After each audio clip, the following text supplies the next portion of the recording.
I want you to leave this house. What? Anyway, I've already found someone else for him. My mother-in-law hadn't changed at all. If anything, she had come up with a crazy plan. With a proud look, she said, "You're an awful wife, get a divorce." At that moment, something inside me snapped. You'll regret saying that. What? Regret? Why? Haha, because this house. My name is Kelly, I'm 34 years old, and after college, I started working as an engineer in a big company. I worked really hard and did my best. It was while working there that I met Tommy, who would later become my husband. I met him when I was 28, and he was a salesman who visited my company often. He was always friendly, greeting me with a smile, even though we didn't work together directly. At a company party, I got to know him better. The person I worked with liked him a lot and invited him to join us. That was when we first had a conversation. We found out we had a lot in common, so we exchanged numbers and started dating. 2 years later, we got married. We've been very much in love and very close since then. Tommy has always supported me, especially when I decided to start my own business. I was thinking about quitting my job to work as a freelance engineer. Tommy asked me, "You want to do this, right? If you feel that way, you should go for it." I'm a cautious person, so I was nervous about whether I could make enough money and if I'd be able to take time off. I was thinking of all the problems that might come up, and I was scared to try something new. But Tommy told me, "Don't worry, I'll support you, even if things are uncertain, just take the chance." So, I quit my job and started freelancing. My business grew much faster than I expected. My experience in a big company made me trustworthy, and I started getting big projects. Now, I earn more than I ever did before. Tommy and I were thrilled to see our savings grow. I was happy with the extra money, but even happier that Tommy had encouraged me to take the leap. With him by my side, I felt like I could face any challenge.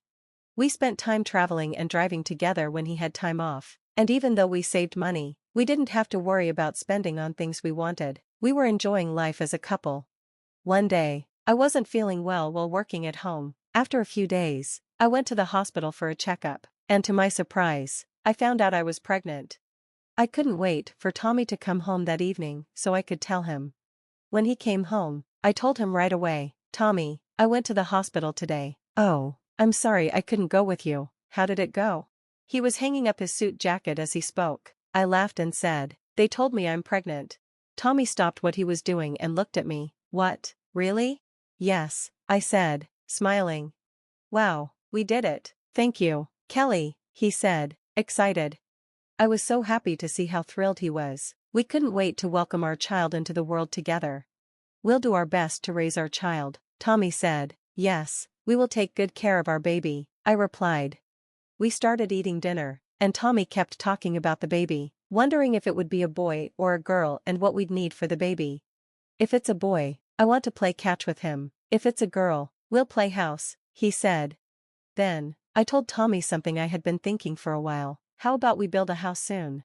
"What? We've saved up a lot of money, and with a baby on the way, our current house is too small. It might be a good time to buy a bigger one. The kids will have plenty of room to run around." "Yes, and we'll have a room for the baby, and I'll have a new room for my work," Tommy said. "I love it. It sounds perfect," I replied. "We'll have a big, beautiful house for our baby," Tommy said. We decided to build a new house. On weekends, we went to open houses and worked on the design together. We wanted to have it ready by the time the baby arrived. About a month after we found out I was pregnant, we went to visit my in-laws to tell them the news, but I was feeling a bit down because I didn't really get along with my mother-in-law. Their house was about 30 minutes away, but I didn't visit them often. When Tommy and I first got married, I visited for Thanksgiving and New Year's, but each time, my mother-in-law would criticize me. She'd say women were too focused on their careers and would always ask when I was going to have children. She also complained about my job. "All you do is sit on your computer all day, don't you? I don't like you because you're kind of a nerd. You're not good at talking to people like Tommy. He's a great communicator as a salesman, but his wife is like this." It's not that I'm bad at talking to people, I just love working with computers, and that's why I have this job. My mother-in-law often says hurtful things to me, but only when it's just the two of us. When my husband or father-in-law is around, she acts nice. Every time, I felt upset and started to dislike her more. Over time, I visited her less and tried to avoid her. But this time, We were going to tell her about the baby, so I felt like I had to go. She had been asking when I was going to have kids, and surely she'd be happy to hear the news. I was nervous and unsure, but my husband drove me to my in-laws' house. When we arrived, my mother-in-law, who I hadn't seen in a while, greeted me with her usual blank face, but when my husband spoke to her and said, "Mom, it's been a while," she immediately smiled and started talking cheerfully. She said to me, "It's been a while, I hope you've been well, Kelly." "Oh yes, I've been fine," I answered. "Really? I'm so glad to hear that. Come on in." She invited us inside. Once we were in the living room, my father-in-law greeted us warmly, saying, "Oh, you've come a long way." I was about to sit on the sofa with my husband and talk to my father-in-law, but my mother-in-law asked me to help serve tea. I went into the kitchen, even though I didn't feel good about it. Sure enough, when we were alone, my mother-in-law gave me a cold look and said, "I haven't seen that annoying face in a long time." My mother-in-law used to treat me badly, saying things like, "I wonder if you're still doing that lowly job of yours. I hear you're going to keep working after the baby's born. I hope you're not planning to do something ridiculous like that." She would say hurtful things like that to me, but when we were in the living room with my husband and father-in-law, she would suddenly smile and act like the perfect mother-in-law.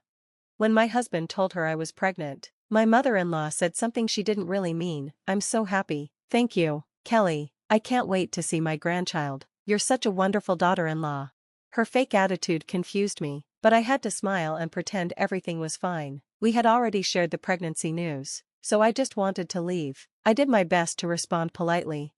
But something unexpected happened during our conversation. It all started with a casual comment from my father-in-law. "Won't your room be a bit small when the baby comes?"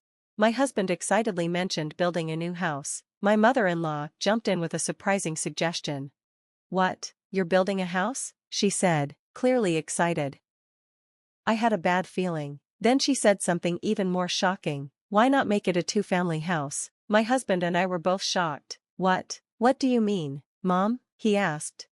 My mother-in-law continued talking, ignoring our reactions. "Since this house is old, we were thinking about renovating or selling it anyway. If we make it a two-family house, we can help Kelly during her pregnancy, and we can live with our grandkids. Don't you agree, dear?" My father-in-law seemed confused by her idea. "Well, it would be nice to live with the grandkids," he said. Then my mother-in-law, as if she had planned it all along, said, "Exactly. It's not easy when you have a baby. Kelly, you plan to keep working after the baby's born, right? It would be helpful if I lived with you to help with housework and child care." Her pressure made me uncomfortable, but my husband said, "We'll think about it. Now that we've shared the pregnancy news, it's time for us to head home." I was surprised that my mother-in-law was so excited, but I was relieved to know she was happy about the baby. Still, I wasn't sure about living with her, especially since she had treated me so poorly in the past. Since then, my mother-in-law seemed to have changed. She stopped criticizing me and started sending me kind emails, checking on my health. She even sent me sweet texts without saying anything rude. I wondered if she had really changed her attitude. I decided to visit my in-laws for Thanksgiving for the first time in a long time. They were so kind to me, and even when we were alone, my mother-in-law didn't criticize me. After that, she continued to send me kind texts. I started to feel like maybe my mother-in-law had really changed, so when my husband asked about living together with them, I began to think it might be a good idea. The house needed to be ready quickly after the baby was born, so we had to decide what to do with it. I started working with my mother-in-law, who was being so kind to me. I began to think that living in the same house might be okay. I appreciated her help with housework and child care. I could ask her to take care of the baby when I needed to focus on work. I told my husband, "Let's go ahead and build a two-family house." He was surprised. "Are you sure? You don't really get along with my mom, do you?"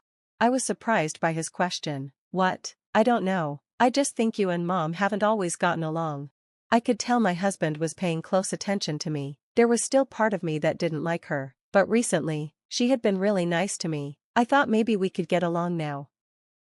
"Thank you for saying that. I'm glad you care about my parents. You're right, my mom can be a bit difficult, but I'm sure she'll take good care of the kids." So, we went back to the construction company we had hired and told them we wanted to change the plans to a two-family house. Since we already had the basic floor plans, we just decided to expand the rooms. The new house arrangements went smoothly. and we even visited the construction site with my in-laws. I was excited, thinking how lively our new life would be with the baby and the new house. Months passed, and I was nearing the last trimester of my pregnancy when construction began. I was happy to see my in-laws supporting me, and everything seemed to be coming together. A few months later, I successfully gave birth to a healthy baby girl. My husband and in-laws were thrilled with the birth of our daughter, and all we had to do now was wait for the house to be finished. Finally, the new house was completed. My husband and I took our daughter to the new house. It seemed like my in-laws had arrived just at the same time, and we entered the house excitedly. The house was beautiful and spacious, and just walking through it made me feel so happy. Both my husband and father-in-law were delighted with their own rooms. Then, my mother-in-law called me. "Come here for a minute, Kelly." I thought my mother-in-law was at her own house, but for some reason, she was at ours. I went to the kitchen, where she was waiting. "What's going on, Gemma?" She looked at me coldly and then said something that left me stunned. "I want you out of this house." I couldn't understand what she meant. I froze, confused, and she continued, still looking at me with the same disdain she had always had. "I never wanted to be nice to you, but I pretended to be because Tommy was building me a house. These last 6 months have been tough, but all my efforts have paid off." "What do you mean?" I finally managed to speak, but my mother-in-law just sniffed and went on. "I never liked you, you never quit your job, and when you finally had a child, it was a girl." "Yeah, but you said you'd help me with housework and raising the child." "That was a lie. It was all a lie to get Tommy to do what I wanted, but now that the house is built, you're not needed anymore. Now, get a divorce from Tommy." Then my mother-in-law shocked me even more by saying, "I already have a new wife for him." "What?" "She's the daughter of a friend of mine. She wants to be a housewife, and I'm thinking of having her move in and making her Tommy's wife in this house." I couldn't believe what I was hearing. My mother-in-law had not changed at all. In fact, she had come up with an outrageous plan. With a smug look on her face, she told me, "You incompetent wife, get a divorce and leave right now." Something inside me snapped. I had reached my limit with this woman. "You will regret saying that," I replied. She laughed and said, "Regret? Why?"